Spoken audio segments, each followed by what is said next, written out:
दोस्तों राम सेतु का डे 1 में तो भाई बच गई लाज, क्या डे 2 में बनेगी बात। आज के इस वीडियो में हम लोग जानेंगे राम सेतु और थैंक गॉड के day 2 advance booking box office collection के बारे में। एडवांस बुकिंग से दोस्तों यहां पे क्या रही कमाई, वहीं इसके अलावा दोस्तों कल का एस्टिमेट भी देखेंगे कि क्या हो रही है कमाई। देखो भाई ये बात तो हम लोगों को पता थी कि छुट्टियों का वक्त है तो भाई कमाई तो होगी, लेकिन दोस्तों जिस तरीके से एडवांस बुकिंग इनकी हुई थी, एक ने अपने डे 1 की एडवांस बुकिंग से लगभग 2.5 करोड़ कमाया राम सेतु ने और दूसरे ने लगभग 1.5 करोड़, यानी कि दोनों की ही एडवांस बुकिंग अगर आप लोग मिला दो तो लिटरली गाइस पिछले साल आई सूर्यवंशी 50% की ऑक्यूपेंसी के साथ रिलीज हुई थी, उसका भी रिकॉर्ड नहीं तोड़ पाई।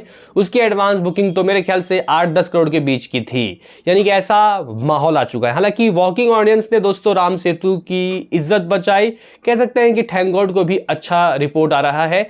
लेकिन दोस्तों डे 1 था, ओपनिंग था, छुट्टी भी थी कल की, वैसे आज भी छुट्टी ही है गाइस कई जगह, लेकिन देखना काफी दिलचस्प होगा कि एडवांस बुकिंग का क्या है हाल। एडवांस बुकिंग बता देता है कि कमाई क्या होगी।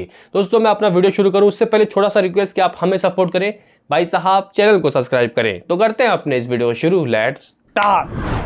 दोस्तों सबसे पहले बात करते हैं थैंक गॉड के डे 1 का क्या रहा है अर्ली एस्टिमेट, यानी कि थैंक गॉड अपने डे 1 में क्या कमाती हुई दिखाई दे रही है। रात दोस्तों हम लोगों ने अप्रॉक्सीमेटली 9 करोड़ का प्रेडिक्शन लगाया था, लेकिन इस वक्त दोस्तों 50 लाख और कम, यानी कि 8.50 करोड़ के अर्ली एस्टिमेट आ रहे हैं। इतना यह कमाती हुई दिखाई दे रही है अपने पहले दिन यानी कि कल के दिन। लेकिन दोस्तों अगर आज की बात की जाए एडवांस बुकिंग का क्या रहा हाल, तो लगभग दोस्तों आप लोग कह सकते हो कि 1 करोड़ रुपए की ही एडवांस बुकिंग हुई है। जगह इस 1 करोड़ रुपए ऑन डे 2 थैंक गॉड की शोज देखा जाए तो मुंबई में इसके पास 522 शोज हैं, दिल्ली एनसीआर में 647 शोज हैं, पुणे में 196, तो बेंगलुरु में 125 शोज, यानी कि अभी शोज यहां पे गिरना शुरू नहीं हुए हैं। बात की जाए हैदराबाद में तो 119, कोलकाता में 195, अहमदाबाद में 386, तो भाई चेन्नई में 27, सूरत में 168। यानी गाइज कह सकते हैं कि दिल्ली में इसके पास 9% की ऑक्यूपेंसी, तो मुंबई में 11% की ऑक्यूपेंसी है। तो इस तरीके का हिसाब किताब है। सुबह सुबह दोस्तों अगर मुझे प्रेडिक्शन लगाना हो कि क्या हो सकती है कमाई, तो एडवांस बुकिंग दोस्तों गिरी है, हो सकता है कि गाइस कलेक्शन भी गिर जाए। कितनी कमाई होगी, तो मेरा प्रेडिक्शन होगा 7 करोड़। गाइस थैंक गॉड अपने ऑन डे 2 7 करोड़ कमाती हुई दिखाई देगी, यानी कि 7 और 8 15.5 करोड़, यानी कि दोस्तों 8.50 करोड़ और 7 करोड़, ये 15.5 करोड़ रुपए कमाती हुई दिखाई दे रही है 2 दिनों के बॉक्स ऑफिस में। ये है हमारा प्रेडिक्शन। देखते हैं कि शाम तक की ऑक्यूपेंसी किस तरीके की रहती है। दोस्तों बजट इसका भी 100 करोड़ है, 100 करोड़ पार करना पड़ेगा तभी बनेगी बात, नहीं तो गेम ओवर। यहां पे दोस्तों अगली मूवी है राम सेतु। कल का दोस्तों जो अर्ली एस्टिमेट आ रहा है लगभग आ रहा है 15.50 करोड़। जगह जितना थैंक गॉड 2 दिनों में कमा रही है, राम सेतु का डे 1 का कलेक्शन ही उतना आ रहा है, यानी कि राम सेतु अपने डे 1 के जो कलेक्शन है, जो टेस्ट है उसमें पास हो गई है, ओपनिंग अच्छी लगी है। लेकिन दोस्तों दूसरे दिन कमाई इसकी भी गिरती है। कितनी कमाई गिर रही है उससे पहले एडवांस बुकिंग में मारते हैं नजर। दोस्तों अगर एडवांस बुकिंग देखा जाए तो लगभग आप लोग कह सकते हो कि कल की यानी कि डे 1 की एडवांस बुकिंग मेरे हिसाब से 2.5 करोड़ के समथिंग थी विदाउट ब्लॉक सीट्स। अगर आप आज की एडवांस बुकिंग देखें तो भाई साहब एडवांस बुकिंग गिरी है 1.70 करोड़, 1 करोड़ 70 लाख रुपए के दोस्तों रिपोर्ट्स आ रहे हैं। अगर हम लोग देखें तो कहीं ना कहीं दोस्तों एडवांस बुकिंग कल से गिरी है, 70-75 लाख रुपए गिरी है, तो कमाई भी दोस्तों इसकी थोड़ी बहुत तो गिरनी ही चाहिए।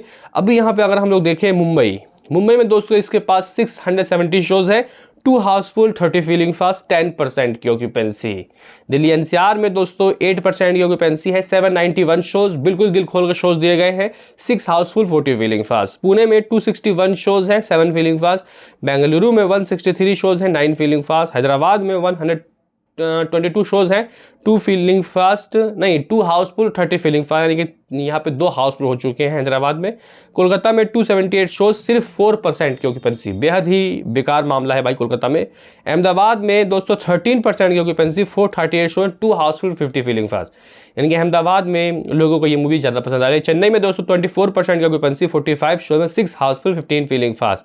सूरत में दोस्तों 13% की ऑक्यूपेंसी, 213 शोज में से 6 फीलिंग फास्ट। जयपुर में 15% की ऑक्यूपेंसी, 144 शोज में 13, यहाँ पे गाइस जो शोज हैं वो हाउसफुल होने वाले हैं। इस तरीके का हिसाब किताब है भाई। कमा कितना सकती है आज के दिन, यानी कि ऑन डे 2 गोवर्धन पूजा के दिन।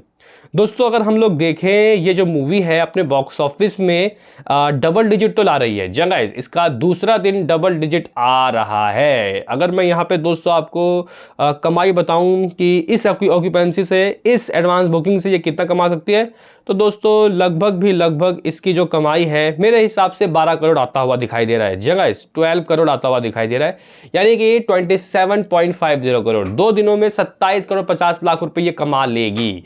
अभी दोस्तों अगर हम लोग अक्षय कुमार का इतिहास देखें 2022 का, हालांकि लुटिया तो बहुत डूबी है, लेकिन एज अ बजट अगर हम लोग देखें प्रीवियस मूवी से इसका बजट दोस्तों कम है।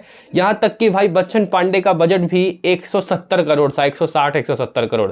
बात की जाए दोस्तों यहां रक्षाबंधन, उससे अच्छी दोस्तों यहां पे इसने डे 1 में कमाई की है और डे 2 की भी कमाई काफ़ी अच्छी है। पृथ्वीराज का बजट बहुत ज़्यादा था, तब भी उसने मेरे ख्याल से 10 या 12 करोड़ के बीच में ही कमाई की थी। तो कहीं ना कहीं दोस्तों इस वक्त तो अप ट्रेंड दिखाई दे रहा है। डे 2 में कमाई ज़रूरी गिरी लेकिन डबल डिजिट में ही है। देखना काफ़ी दिलचस्प होगा कि ये पहले दिनों का 6 जो वीकेंड है, 6 दिनों का लंबा वीकेंड, इसमें ये मूवी कहाँ पहुँचती है। अगर दोस्तों ये पहले वीकेंड में फर्स्ट शुरुआत के 6 दिनों में अगर कहीं कमा लेती है 80 से 90 करोड़, मेरा मानना होगा कि दोस्तों ये मूवी हिट हो सकती है। इसको 80 से 90 करोड़ तो कमाना ही होगा भाई साहब, रोते भी गाते। आपका क्या है कहना बताओ कमेंट में। मिलते हैं किसी नेक्स्ट वीडियो में, अभी के लिए इतना ही।